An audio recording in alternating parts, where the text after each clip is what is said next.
Mr. Cannon, today we have an interesting topic. It's in a very elusive and rare animal we're talking about today. Something that's was a lot more common, but has almost become extinct You think so? since like 2010 and 9. I do remember back in the day, not even that I played then, but Well, you were barely born. I was barely born. When I've watched stuff from God. back then, maybe 2009 to 12 or 13, there was a lot of pre-flop four betting. Yeah, and even five betting and six betting. But today, Yeah, today I would actually say the six bet is like extinct. I feel like yeah, five bets are just all in, people don't click. right. Yeah, there was a lot more. Do you remember those days though, where it was just click, click, click, click, and then all of a sudden someone would have like A6, and then all of a It would sudden they'd be be all in like queen eight off or yeah, it'd be something. just wild stuff, especially watching like the old WSOP coverage. But today's content, we are going to discuss for betting, when you should do it, when you shouldn't do it, just a bunch of different discussions around for betting, and it's kind of a weird subject because it's definitely not something I think I will be very close to what GTO Wizard has to say on it. When I four bet, it's either I have, for me personally, it's either I have a very strong hand or I'm exploiting an opponent who I think is three betting light. hmm Well, actually, what I would say is I think both of us are in the same boat in terms of live tournaments where we exploit by not four betting that much, at least early in tournaments, maybe overall, but we tend to exploit by realizing people don't three bet that much. Yep. So we're not going to four bet that light in Yep. general. Yep. Yeah. Because their tip range is typically smaller, right? Yeah.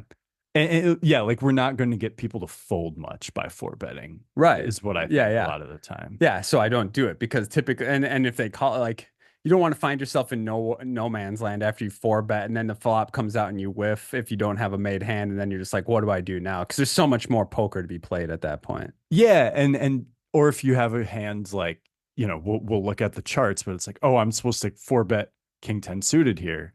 Yep. Well, then they just five bet, and you're like, oh god, And then you got to fold. I could have just seen a flop for six or seven bigs, and I wasted 20 bigs on When that. we're four betting with that hand, though, we're doing it kind of as a bluff, though, right? We are, and we're doing it in a situation where we think they have a decent amount of hands that will three bet and fold. Yeah, three bet and fold, exactly. So today's discussion is going to be four betting. Our three betting episode, it's a study sessions three betting. Check it out. It was probably 7 months ago or Was something. that a WSOP one? I don't think so. I think it was just a study sessions three betting. It might have been a WSOP WSOP prep prep. three betting. Yeah. That's right. Go check that episode out. One of our more popular episodes. We discuss three betting, when you should, when you shouldn't do it. We talk about ranges and all that stuff. Before we get into today's episode, though, I'm very excited to announce, and this is now going to be our second episode where we upload video to YouTube. hmm You can check out our last episode, Study Sessions Hand Reviewing, where we discussed a bunch of different hands from beginning to end without no specific topic, but just kind of discussed how we think of hands.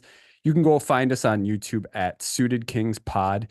Being that we're a new channel, we're kind of buried in there, so you might not find it unless you dig down in there a little bit, but you can't miss these pretty faces when you scroll to it. So make sure to check that out. And as usual, I post day of the release of our podcast. I post links on Twitter under the Suited Kings Pod Twitter handle. I'll put the YouTube link in there. You know what? I'll even throw it in the show notes here. So if you want to check out the YouTube video version of this and follow along that way, I know video is a lot easier for a lot of this kind of stuff. So check the show notes. I'll put the link in there.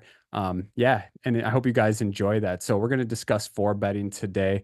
Before we get started, Wes, is there anything else we wanted to talk about?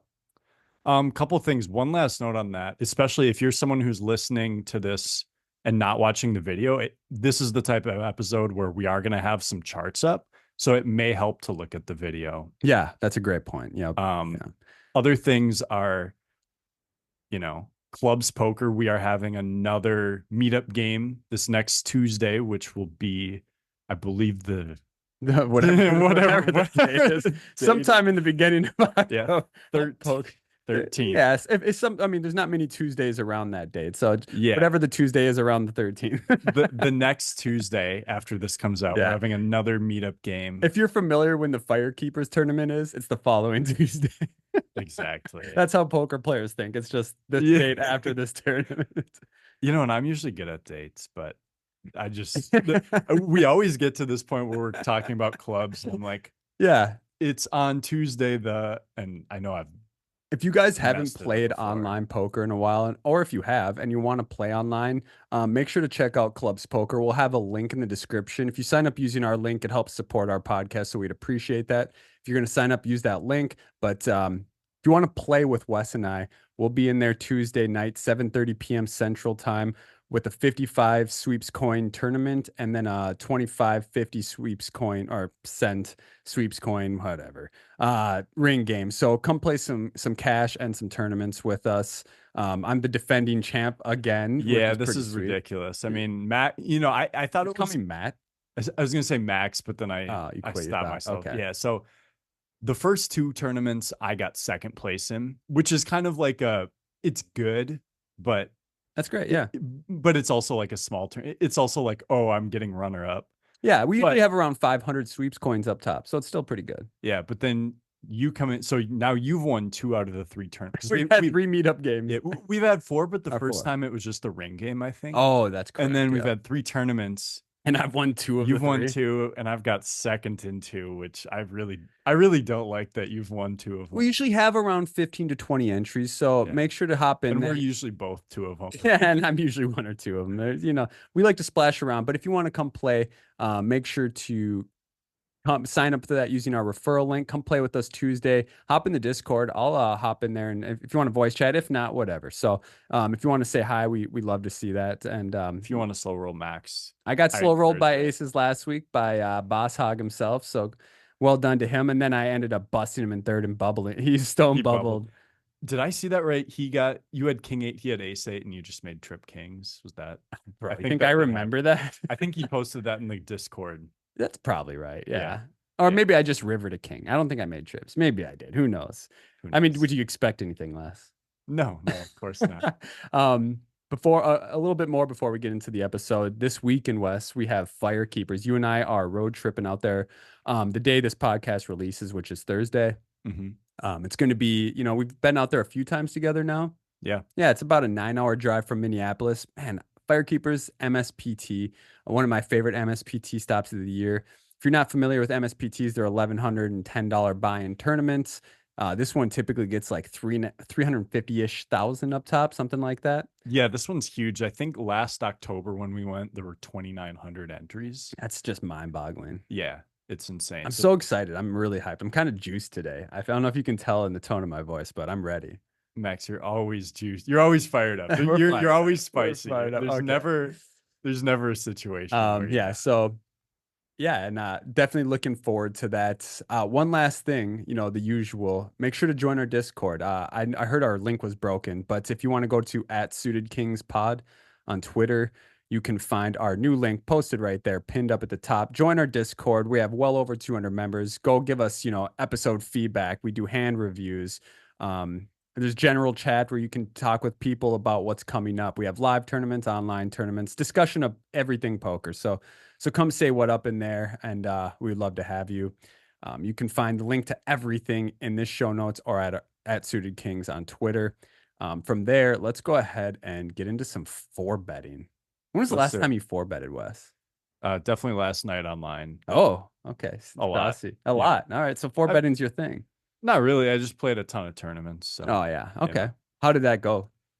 Decent. I had a lot of good runs that resulted in like one bubble, 2 final table bubbles, a third almost final table bubble. So I made like a small amount, but I could have made a ton. Hey. One of those nights. Even breaking even is winning in my book. Wow. Okay, no, it's not. Shut up. Yeah. All right. Well, we got here GTO Wizard pulled up. We're going to be discussing some four betting. You'll get a little bit of the GTO Wizard thought behind it and what we should do with specific hands. And then you'll have kind of the field player aspect on what we think we do based on what we think our opponent's doing without looking at GTO Wizard. Wes, start us off here. Yeah, so what we're going to look at first, just as an example, is we're in a tournament, 80 big blinds deep. As hijack, we opened to 2.3 bigs, cut off 3 bets to 8 big blinds, or at least that's what we'll start with. That's the GTO sizing. And if it folds back to us, we're going to take a look at our strategy here, and Okay. then we'll talk about what we do kind of versus different types of opponents, but also maybe not even different types, but against specific um like against fields, Okay. against the average live field that we're playing against or online. The average Joe. Yeah. So what we would view as standard, maybe, Yeah. even if it's not what we're seeing on the charts. Okay. All right. That sounds good. So we're hijack. That's two behind the button. Then we open hijack, cutoff, which is one behind the button, three bets. Are we going to be discussing cold four betting? Or obviously this spot is going to be not a cold four bet. Yeah, we could take a look at what the button or the blinds would do against the cutoff here as Okay, well. cool. Do you want to discuss for the listeners who are newer to poker what a cold four bet is compared to just a standard four bet? Yeah, a cold four bet means you have not voluntarily put chips in the pot yet. You haven't VPIP'd. So if this would be the case if there's a raise in the three bet and you haven't acted yet, and then you choose to make a four Yeah. bet. So That's a say cold I four open bet. hijack and then the cutoff three bets me, and then the blind then four bets. That's a cold four bet. Now, if I open hijack, cutoff three bets, and then I four bet, that is not a cold four bet. That's just a regular four bet. Yep. Okay. Cool. So Cleared up. yeah. And now one thing to keep in mind is generally your cold four bets are going to need to be a lot tighter because you haven't put any chips in the pot yet. So you're like you have to put the full, in this case, you have to put the full four bet out, whereas from the hijack, you've already put in your Your original raise. 2.3. Yeah. That's a great point. So you're saying that if we're cold four betting, our range is usually tighter? Or Yes. it's supposed to It's be? supposed to be tighter. Man, okay. Well, I don't know if I Mhm. follow that, but Another thing to keep in mind too with that is, let's say in this situation, you're the button and you cold four bet. You need to get through everyone, including the initial raiser. If you're in the hijack and it folds back to you, you only need to get through the three better. yeah, yeah. But if So you're a cold four better, you you need to have two get through people. two people or maybe even You- more people Yeah. behind. Yeah. One thing is kind of here's a tangent for you. You know what I don't think I've ever seen that I'm thinking about it is have you ever cold four bet and then had a cold caller behind that? I probably have at some point, but That it's that that very rare. that is something you just don't see. Okay. Yeah. Um, cool. All right. Well, let's go ahead and get into the first one where we open hijack, cut off three bets us, and then it folds back to us. Is that right? Folds back to us. Okay.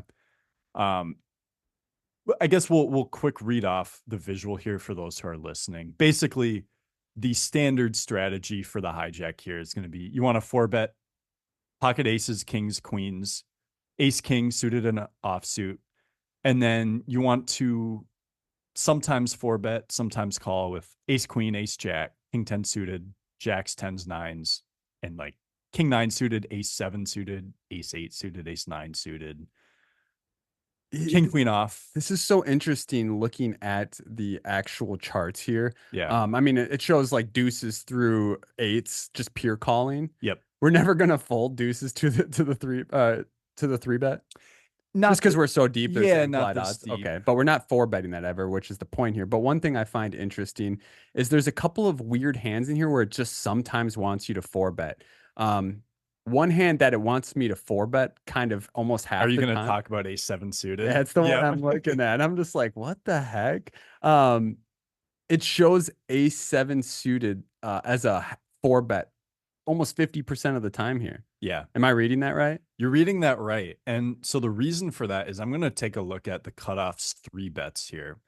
And the cutoff is going to three bet hands like ace jack off and ace 10 off sometimes. Okay. And those are hands that we're expecting to get to fold with a four Yeah. bet. So let's say we choose to four bet as the hijack. They're going to fold ace 10 off and mostly fold ace jack off.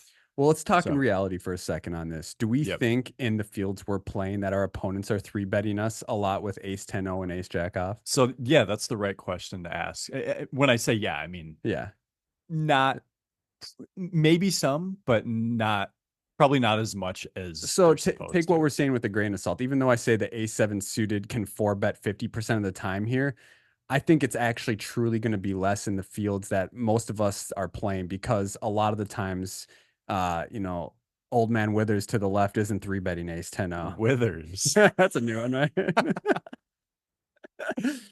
So yeah, and that's the right way to think about it when you look at charts like this. So, when we talk about looking at these charts, it's more you want to understand why you're doing each of these things. So in this case, just because it says you're four betting ace seven suited almost half the time, and then even some like ace eight and ace nine suited, if you don't think that someone is going to fold correctly or they're not going to three bet correctly, you adjust from that. Okay. So in this case, I think we're making the assumption that people tend to just be a little more loose passive. Like they're going to call your open raise a lot, but they're not going to three bet you enough. Yeah. So that means when they do choose to three bet you, it's going to be stronger than usual. Yeah. So So probably not ace 10-0 and ace jack O at that point.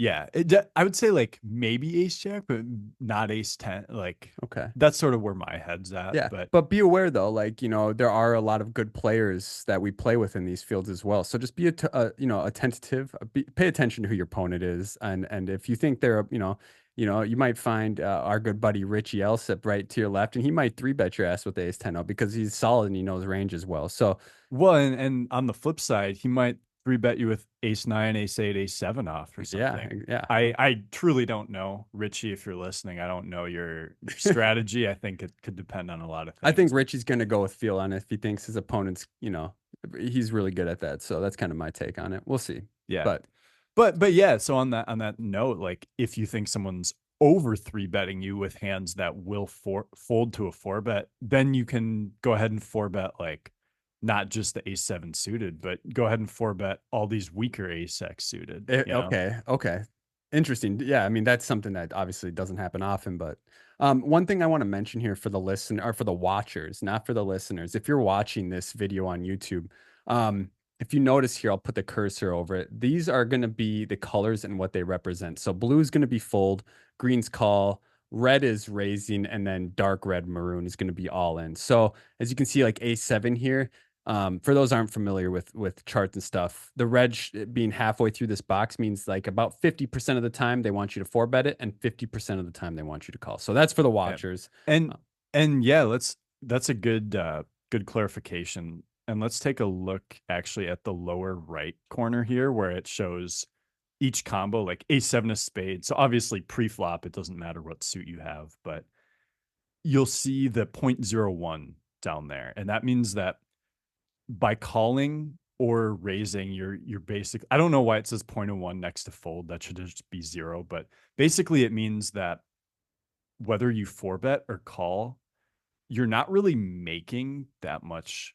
You're basically breaking even. Is that the positive? That's That's the the EV? EV. Yeah. So is there a minus next to it if it's a losing decision then? Yeah. So you can see if you go all in with A7 suited, This you're is kind of losing. newer to me, so I'm actually asking for myself here. Yeah, and that's a great question. So Okay. the minus 1.2 means that if you go all in with A7 suited here, you're losing 1.2 big blinds, which is actually less than you would think.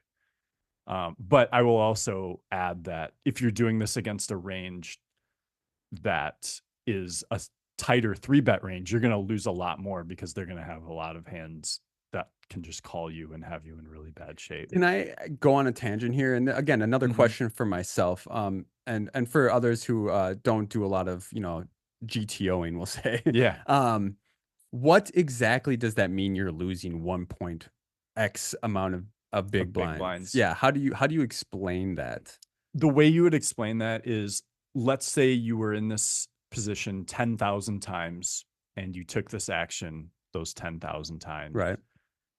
Obviously you're going to end up losing 80 big blinds or winning 80 or plus the blind, so over the that average, sample size. over that sample size. So if it was 10,000 of them, you would lose a total of 12,000 big blinds through 10,000 hands. So an average of 1.2 big blinds per instance. Obviously, each hand only plays itself once, but So that's so essentially the point or the one, say for ace 10 suited, it's a call. We're profiting 1.01 blinds every time we do that. yes. And that, obviously that in this specific scenario. That is if you and your opponent both play correctly post flop, Yeah, which is rare, which is especially in the rare. tournaments we play. Yes. And Okay. so, but yeah, that's the idea. If we're looking at ace 10 suited here, it's saying it's actually still a profitable four bet, but it's more profitable to call. Okay. Yeah. So that's why it says call. That's why you can four bet some weaker hands than that. It's not that you're making more money by four betting ace 7 suited than ace 10 suited. It's just that with a hand like ace 10 suited or these other suited broadways that we see, on average, you're going to make more by calling them than four betting them, Okay. even though you'll make money by four betting them. Okay. Okay. So- And this scenario doesn't even want us to four bet the ace 10 suited at all, period. Just Correct. pure call. Yep. Yeah. The only time when you're looking at charts like this, the only time that it's going to tell you to do both is if the EV, that 1.01 number, Yeah. if it's the exact same for both of them. If there's Okay. one that gives you an EV advantage, it's going to tell you to do that one every Okay. time. Okay. Just a reminder on where we're at here, guys, kind of backing it up for a second. We opened hijack. Mm-hmm.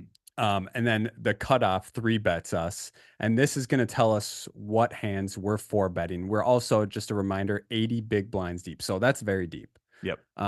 And these different, raise what we should do with these specific hands change as our big blind depth changes. Yes. So if we were at 40 big blinds, these would not be the same. It would not be the same. Yeah, absolutely. At 40 big blinds, we'd see a lot more all-ins actually. So don't just say, don't just, I guess my point with that is don't just think, well, I have this specific hand and always four bet that no matter what big blind depth you're at that specific amount of time. Make sure you're aware of what big blinds or how deep you guys are. Yep. Yeah, no, that's really well said. And so let's talk about a hand like, you might wonder, why is king 10 suited supposedly a four bet more often? And it's sort of the same idea as the ace 7 suited. It's like we can fold out hands that dominate us, like king queen offsuit, king jack offsuit. You have a grin on your face, and you know what? I know what you're thinking about. You're thinking about a time you four bet ripped king 10 suited against Sawson. Yep. How do you remember that? No, I knew it was months ago. Just one. I get the dead read on you. You don't even understand.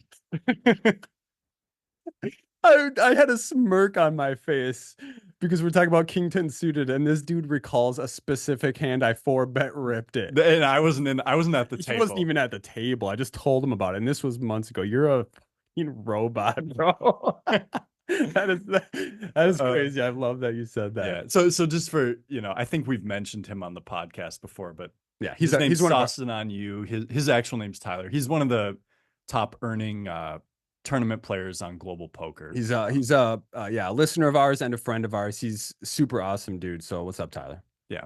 Anyways, well said. Well, nice call. Dude. Yeah, that was pretty great. Just the chuck back on track. Oh, that's amazing.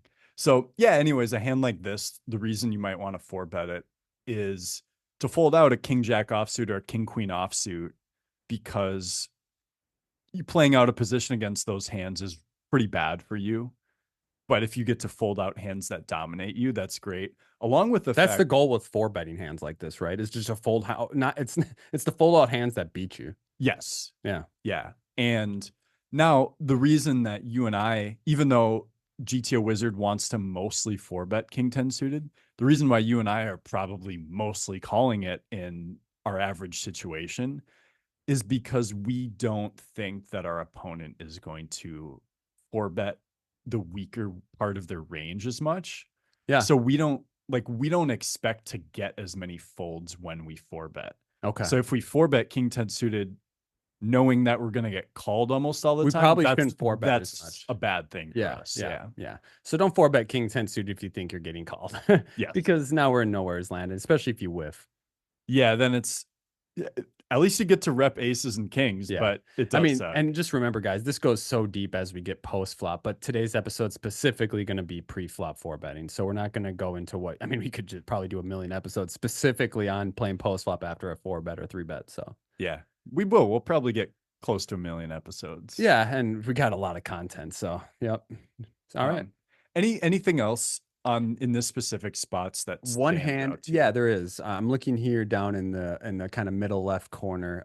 Ace Jack offsuit. Yeah. This is a hand that I'm almost never calling to a three bet at this depth, and almost I'm either folding or four betting. Interesting. Okay. Yeah. I just I mean that might be incorrect, but I I actually don't think so. I no. explain what you're gonna say, but Well, I'm just thinking of, I mean, and this all kind of stems from my history of playing, right? yep. I find myself flatting hands like ace jack, especially not ace 10, but ace jack being like the bottom. Um, Maybe ace queen off and ace jack off are close, but ace jack off, playing as a say you get three, you open ace jack off, you get three bet, and then you flat it. Playing a hand like that out of position just so frequently is going to get you into tough spots where you're just going to be losing a ton of chips. Like you get the ace high flop, and then you're just They getting bet twice they and you're bet like, twice, and you're just getting, and yeah, and you just don't know if you're ahead or not, and you're getting value owned most of the time. And then once in a while, you might pick off a bluff or have the best hand, but most of the time, you're just going to lose a ton of chips. so yeah, I agree. And I think even though this chart says to never fold it, the reason I think you're correct to fold it and why I often do the same thing is if we look again at the lower right where it has the EV, calling and four betting, it makes like no chip. It's basically breaking Almost break even. even. Yep. And so what that means is like all it takes is for our opponent to three bet with a slightly tighter range to make it so it's an unprofitable call for us, Yeah. you know? Yeah. And so I think what you're picking up on correctly is that a lot of opponents are three betting a little bit too tight, which strengthens that range, which means that when you show up there with ace jack, you can't actually continue against it. This is why we have you on the podcast, Wes, is because, well, not only did you create the idea of having the podcast, but secondly, you articulate this stuff so well to whereas me as someone who's more, kind of defined as a field player or a player who, an experienced field player, I'll just say. Mhm. Um, this all this stuff is through experience of playing for me and paying attention to my past and knowing what's worked and what hasn't worked. Whereas for you, you can say, "Hey, this is why we should be doing this. This is the ranges that Yeah. they have," so you can articulate it well. Whereas I'm just like from experience, know that it's not the correct thing to do. Yeah. And that's why as a field player, as long as you're an experienced field player, you can come to a lot of the same conclusions. Yeah, I mean, and that's kind of what, yeah, 100%. If you study this stuff though, you can get there quicker. You can, yeah. And I would say I only lost $4 million to learn to not call ace jack high. I bet someone has somewhere. Probably, yeah. Yeah. So yeah, and I would say, coming at it from the studies side of it, for those people who really go deep into studying these charts and trying to play theoretically sound, like it can be tough to you can find yourself in these situations and be like, oh, I made the correct play pre-flop. It's like I four bet with ace jack offsuit, and I'm supposed to do that, whatever, 60% of the time. So I randomized and I ended up four betting, but then they always have it. And it's like, okay, well, what you can extrapolate from that is they do usually have it, but the way you make money is the fact that they don't three bet you enough. That's the mistake they're making. Okay. Okay. Um, and then yeah. So talking to all my other GTO guys out there, all the other robots. Shout out to the robots. Shout out to the We robots. have a few of them in Discord for sure. Oh, absolutely. My shout out to my boy John Coffin. Oh, absolutely. And the million and a ton of others who are in there. Yeah. And Did I take you out? Did I screw up your thought process here? no, not Okay. really. Well, can I discuss something that I think is interesting here? Yeah. We're 80 big blinds deep. That's piles deep. Yeah. GTO Wizard says something here that I wouldn't do. Is it all ins? It isn't all in. Yeah. Are you already picking up on it? Yeah, there were two possibilities. Okay, what's the first one? I want to see if you got this too. Well, I don't know if this is what you're talking about, but the three bet size is to 8 big blinds. And Okay. I think people tend to go a little bit smaller than that. Out of position. or in Oh, position. in position. Oh, the three bet size. Yeah, Yeah, not yeah. four bet size. What I'm looking at specifically here is pocket jacks. Yeah, yeah. So the all-ins, So a pocket, Jacks and Ace King off are the only all-ins. yeah. So ace king off and pocket jacks. They're both very small. Like because we're so deep, we often just don't have an all. Like you don't typically want to get 80 big blinds in pre in any scenario. If you're looking at the video here, or if you're not looking at the video, it says a very small portion of the time we can four bet jam 80 big blinds with jacks. I would never do that. Mhm. Why is that? Why does it sometimes want us to four bet jam? Yeah. I mean, at 80 big blinds deep, couldn't so say we make it two, they make it six. We four bet jacks to out of Yeah. position. It's Well, like keep in mind this is 2.3 and then they're making it 8 here. It 2.3 and 8. Okay. yeah. Okay. So we opened to 2.3, they three bet to 8. Um I feel like we can still have a four bet fold with jacks. Or is that just punting? Well, I typically wouldn't four bet with jacks in the spot, by the way. yeah, here's what I would say. Because yeah, if you're Jacks, it says you can four bet, you can call, or you can jam. And one of the Just to clarify, four betting and calling are by far the bigger amounts, like the percentages of you should do it, and then jamming is a very small percent. yeah, so here's the first thing I would say is you certainly don't need to ever jam here. Yeah. But it is like equally profitable to jam ace king off and pocket jacks. Ace king off makes sense to me, I feel like. So here's I wouldn't always jam ace king off yeah, for 80 bigs, but I'm saying it makes sense that you could because just you're picking up yeah. and then if you do get called, you're just flipping a lot. Yes, but here's the thing. I agree that ace king off makes a lot of sense to do it with. The reason why you need a pocket pair in there too is let's say you four bet jam and ace king off is the only hand you're going to do that with. Now they can just profitably call you with any pocket pair. Okay. But if you'll sometimes show up with pocket jacks, now they can't do that. Okay. Okay. And so because if you four bet ace king off, obviously it's like fine to flip against pairs, but it's actually way better if they fold the pocket pair, right? Okay. So now if you do it with jacks a sliver of the time too, it makes that not a profitable strategy for them. Okay. Um, Okay, so it's combat. That makes sense. Can we discuss sizings a little bit for betting? yep. Again, we're keeping cold four betting out of it at this moment. This is just you open, you get three bet, and now we're four betting Mhm. as the original raiser. What so in this scenario, we're gonna be out of position Yep. if we four bet. Out of position, my initial thought is we size up. Yeah, definitely a little bit. Say we make it 2.2, they three bet to 8 big blinds. We're 80 big blinds deep. What is an optimal four bet size? And does that change depending on what our hand holding is? So I would say it doesn't change based on the hand necessarily.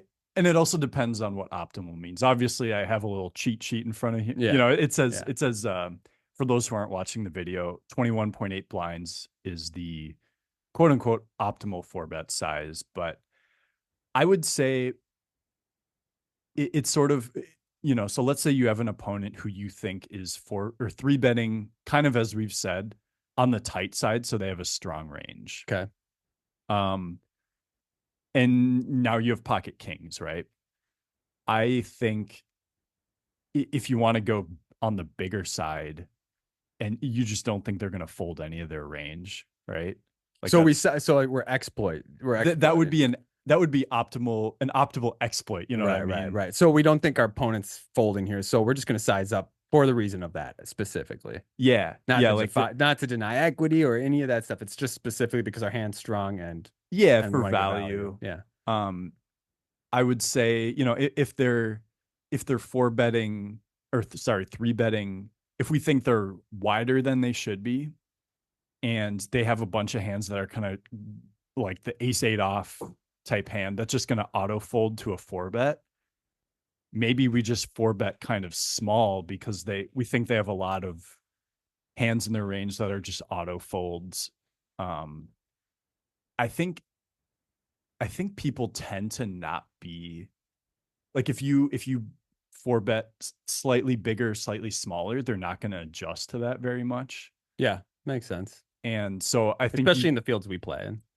Correct. Yeah. This is, we're not talking about high rollers or, you know, tough online Hey, fields. hold on, quick tangent. Yeah. Speaking of high rollers, Yeah, we're gonna have a couple guests coming up. yeah, like some bomb high Yeah. roller type players. Yeah. Really looking forward to Yeah. those. I Let's not announce the names No, yet, but no. one of them, one guy is a former top three finisher in the main event, Yep. and another is a guy who won a high roller bracelet this summer. Oh, So let's go. yeah, Looking that's forward to pretty those cool. conversations. Those will be coming out within the next couple weeks here. So, um, yeah. Okay, back to it. Yeah. Anyway, so I'm talking as I think you are about the fields we tend to play and the fields our listeners tend to play in, where people aren't going to be adjusting to our sizing that much. So we should maybe do it more on if we think their range is weak and there's going to be a lot of folds, like we can maybe four bet a little smaller because they're just going to snap fold those hands anyways. And if we think they're going to continue, obviously we're not going to four bet bluff against that range, but we're just going to take our value and like Yeah. ram it down their Yeah. throats, Yeah. you Yeah. know? That's like the And, best exploit, right? Is knowing people are sticky, go big with value, yeah. And even in four betting. even in four betting, and it could even go so far as to be like, if you think someone is almost never going to fold to a four bet, like their three bets are aces, kings, queens, and ace king, and you have pocket aces, just jam it. Like it sounds ridiculous, but if you think they're going to almost always call if you jam and you have aces, Might as go well all get it. in, Yeah. like do it, Get the piles. Okay. don't have I the, feel like this works better online than live. it Correct me if I'm wrong. I just feel like people are more willing to call off lighter, especially fish slash amateur players, due to not having that drive home equity, as I've said in the that's past. a good point. I think that's a good point.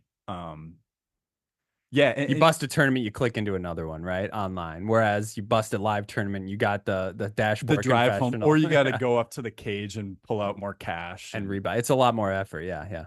yep. So You have to like endure people seeing you stand up from the table yeah, the walk of shame, as they say. on level 3 or whatever. I've made 8 walks of shame today. Yeah. Yeah, that is a real thing. That's a really good point about I didn't actually make 8 walks of shame. I mean, no, play poker today. I know you haven't, but I'm sure someday. Well, when I walked out of my house, I made the walk of shame. That's every day. I'm proud of That was a you. terrible joke.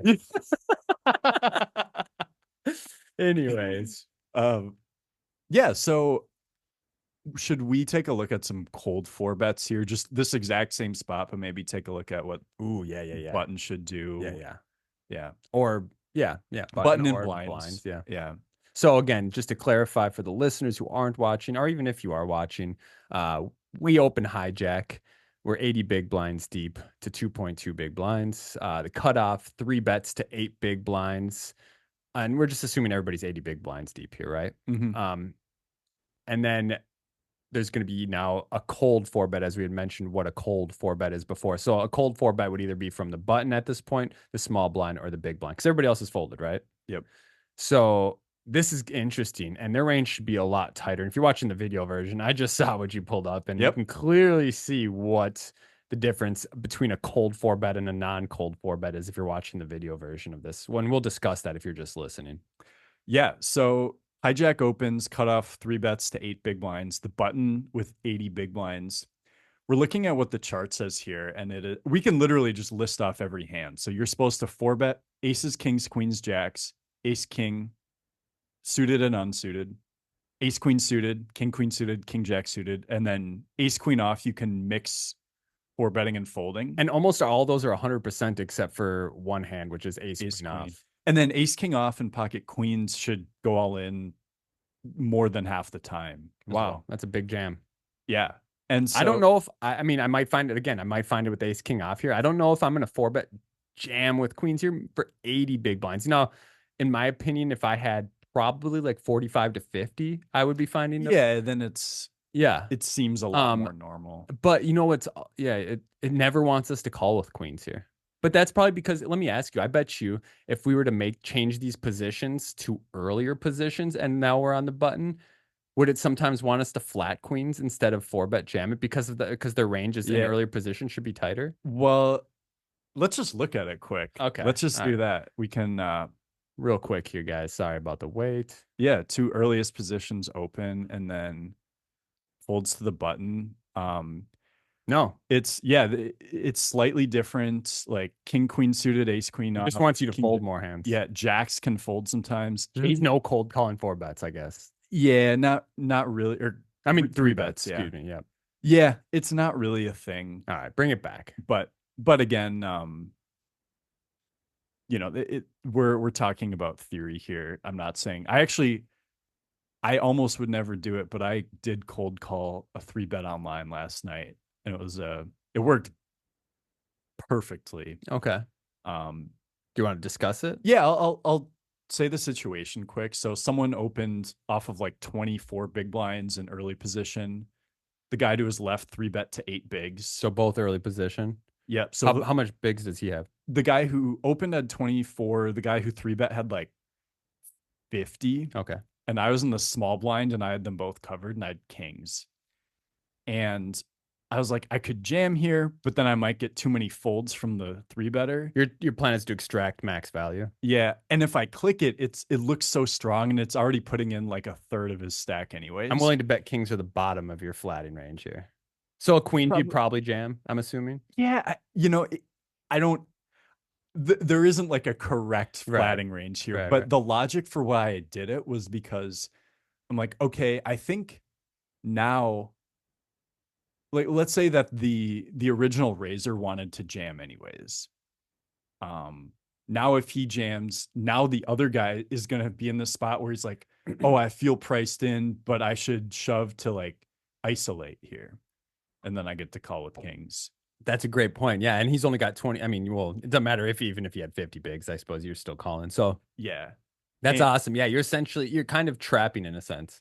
Yeah, and so now the original Razor ended up folding, so we went heads up to a flop. It was like 9-9-3. You're out of position. I check. The guy just jams and I call and he had tens. Like it worked really well. Thanks for the money, buddy. Yeah, it was a good one. All right, let's get back to we open hijack. I've said this so many times. We open hijack, cut off three bets. Now, what kind of hands should the button be cold for betting? And as you can see, or as we've said, it's a very small, condensed range of hands. Yeah, and so I think this is something people will be surprised by. It's like we want to fold pocket tens, and this is even if cutoff is three betting correctly, which will include hands like king 8 suited, king 7 suited, 10-9 suited, ace 10 off, Hands that 10 king have dominated.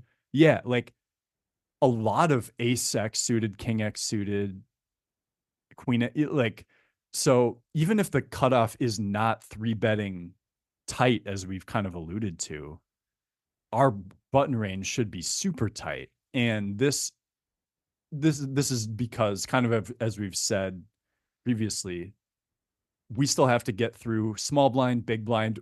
Obviously, we're not concerned about them, but they could still have a hand. And then hijack already opened, so hijack could have a hand too. And yeah, if we have tens here, there's not really a good way to proceed. Because if we four bet, do we really want to call it off? Yeah, and then you get the 9 high flop, say, and then the opponent double barrels. Like, again, you're no man's land, just like if you have ace jack off that we were mentioning before. It's kind of like a similar scenario. Yeah. And so the thing is here, we've talked about how we don't four bet that much from the hijack against the cutoff because we think the cutoff is going to be pretty tight in their three bets. If we're button, we have to make that same assumption, which means, the king jack and king queen suited and ace queen off. And honestly, maybe even the ace queen suited and pocket jacks, those should probably all be out the window because of all those hands I listed, the EV of four betting them is under 0.4 big blinds of profit. It's every just time. not, it might not be worth the. It might, if we give the cutoff a tighter range, those would probably make losing four bets. Losing, okay. Which really just leaves our range. Which is typically the ranges of the fields we play against. Yep. So that means in a lot of these fields, our four bet range here as button should be aces, kings, queens, and ace king. Yeah. And how, that's pretty crazy. You know what I like to do in this scenario? Mm. even as a cold four better. And I've done before. I actually pulled. I had a hand. I don't remember the specifics. This was probably like 4, 5 years ago against the man, the myth, the legend, Rob Waz. Okay. Mr. Rob Waz. He's a Minnesota poker legend, MSPT Hall of Famer, a friend of ours. Hey Max, he's got that deep Yeah. voice, can hear him from a mile away. Most of you are familiar with him, bracelet winner. Anyways, I remember low jack opened. I think we were probably 50 bigs effective. Rob three bet button, and I have ace jack offsuit in the small blind. Hmm. Um, I don't remember the exact sizing, so I'm not just gonna lie and make up sizings, but I four bet and I got flat, and Rob calls. Yeah. Um, this is kind of nowhere man's land again. I guess my point of this story doesn't have a point, but we got the king deuce flop. I see bet Probably tiny. yeah, tiny, like I think it was like 20%, and he just snap folded. Yeah. But what I guess without knowing sizes, do you think that against an opponent like him, that's a bad play? Again, this was 5 years ago. I was a much Yeah. worse player at that point, It, but it it was a thought I had. yeah, it's probably still I would probably still fold it pre-flop, but I like the idea. Like he's the type of opponent you would want to do it Right, against. and that was the logic behind it. It's like I know Rob's three betting rate. Rob is a very aggressive opponent, and he likes to definitely apply pressure to people that he thinks are not as skilled as him at the game, which is a lot of players. So he'll just apply pressure, even with hand, but I'm assuming with He a could have very had large seven range. five suited. Yeah, exactly Yeah. what I was going to say. Actually, not, but a suited connector type hands. Hmm. Um, so that's the reason I took that hand. So I guess is that would we just consider my four bet an exploit there? Yeah. Oh, absolutely. That would be because yeah, that would be a standard fold to make. Yeah, Like it would be a and I would, if it wasn't Rob three betting there, I would fold.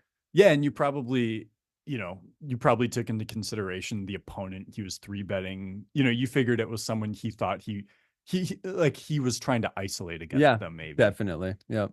And Once he called me though, I was like, shit. I don't remember well, my sizing, but the yeah, yeah, so I would say actually when you four bet there, I also feel like he'll be the type, and there's a player type in mind here where he's gonna call he's not gonna fold that much to the four bet.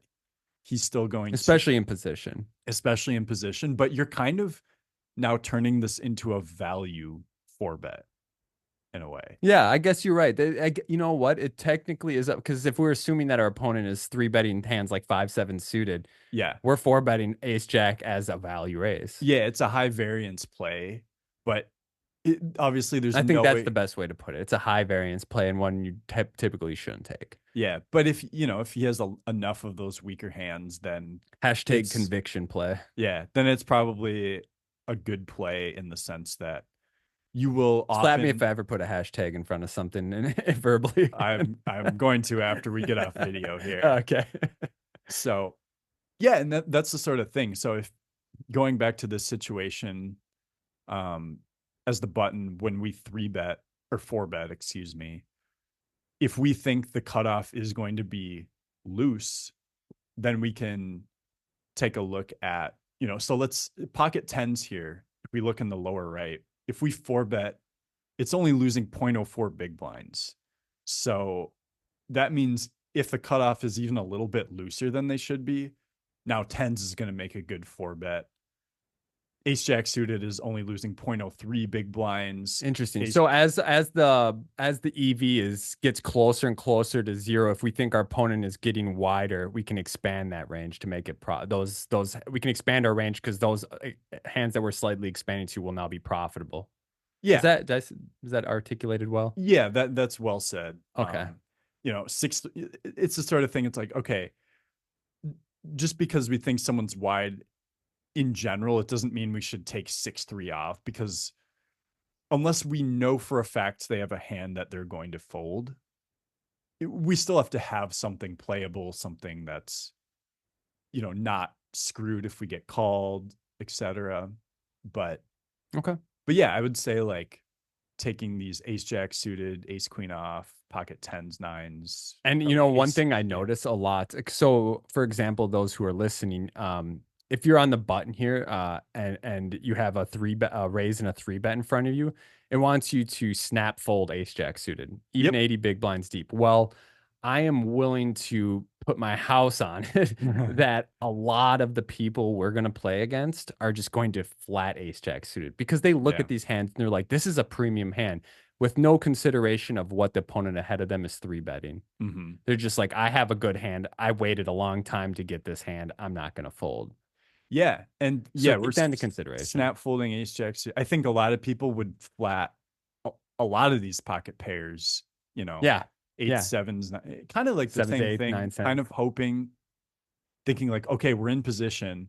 I hope that hijack does not four bet. I want to add another thing too, and this is a kind of off topic because it's not for betting as the button here. But if I'm the button and I have a 2.2, well, these sizes are a little bit larger. The eight big Yeah. blinds is that might deter me a little bit more. But say hijack opens two and cutoff makes it six bigs, and we're 80 big blinds deep. Hmm. I might call with eights up Yeah. and set mine because the implied value of getting a double at 80 bigs deep is just massive, right? Yeah. Yeah. I mean, I think like, I guess it doesn't even give us call as an option here. But the thing is, it, it just won't do it for anything that we do 0% of the time, Right. pretty much. And yeah, I mean, I think, and so I think your assumption there is the hijack is not going to usually take advantage of this. If the hijack opener is someone who you think is going to four bet a lot, Then then I'm you're going going to to be more fold. careful. Yeah, Yep. if I think my the hijack is a lot, even just a little bit more capable of four betting, I'll just let those hands go Hmm. because then it's not worth putting in the 6 to 8 big blinds and having to fold to a four bet. Yeah. Because I Yeah. do not, I mean, for example, if I do say it's, cutoff opens or hijack opens two big blinds, cutoff makes it six. I flat six on the button, and then all of a sudden hijack four bets to 22 big blinds. I'm not then just going to call with that same thought of set mining for implied value. My plan is to then fold at that point. Yep. So yeah, that's where the idea of cold calling is very risky in the sense that you don't even know that you're going to see a flop. All right, all right. So We should probably start wrapping things up here, Mr. Wesley. Is there any other topics you want to touch on regarding this? I think the last thing, I don't think we mentioned this, is the four bet sizing for the button here is going to be a little bit smaller than the hijack. Now, actually, it's Is it because we're in position? yeah, we're in position. It's going to if the cutoff. Let's put ourselves in the cutoff's position here. If the button four bets, so the GTO sizing is 20.6 big blinds, which actually I would have expected it to be even smaller than that. That's still 2.5x Yep. from the 8 big blinds. But from if we're in the cutoffs position, we just three bet to 8 big blinds. When the hijack four bets us, we call in position against a slightly looser four betting range. Whereas when the button four bets, it's a tighter range, and we're going to be out of position. So that from the standpoint of the cutoff, we are going to have to fold. We're going to have to play a lot tighter against the button four bet, the cold four bet, than if it folds back to the hijack and they four bet. Okay. Okay. So yeah, as the button, you get to get away with risking less chips to do that. I like it. I like it. Four betting is fun. Mm-hmm. It's something that I don't get to do a lot of. So this has definitely been a helpful lesson for me specifically. I don't know if you noticed, but in this episode, I've definitely asked a lot more questions for things that I'm curious about, rather than just something I want listeners to hear about. So I think this is a really good episode, and I'm definitely going to be four betting people's faces off at Firekeeper this weekend. That's the true, That's the public perception we're gonna give off, and then oh really yeah. we're just gonna like I have always have aces. aces every Yeah, time. Yeah. exactly. All right, Wes, we'll go ahead and wrap it up there. Just a reminder, you guys, this stuff is now on YouTube. If you want to follow along with video, which can be much easier than hearing me mumble flops incorrectly over and over, go check out our YouTube channel. Links will all be in the description of this video, wherever you listen to it. So Spotify, Apple, I'll put the descriptions in there. Check out our YouTube. That's at Suited Kings Pod. If you search on YouTube, you might have to dig a little bit because we are a new channel, but you'll find it. Make sure to subscribe to us. That will help our channel get to the top of those search bars. We want people to be able to watch these and enjoy and learn from them. And yeah, and also grow the Suda Kings brand. You know, we want this podcast to grow and to have more listeners. And yeah, so we just look forward to all of that. If you're going to be in Firekeepers this weekend, make sure to stop by, say hi. Wes and I will both be there. We'd Mhm. love to hear from you. Hopefully I just ship that thing and I'll let Oh, you that'd be take some nice. final table place.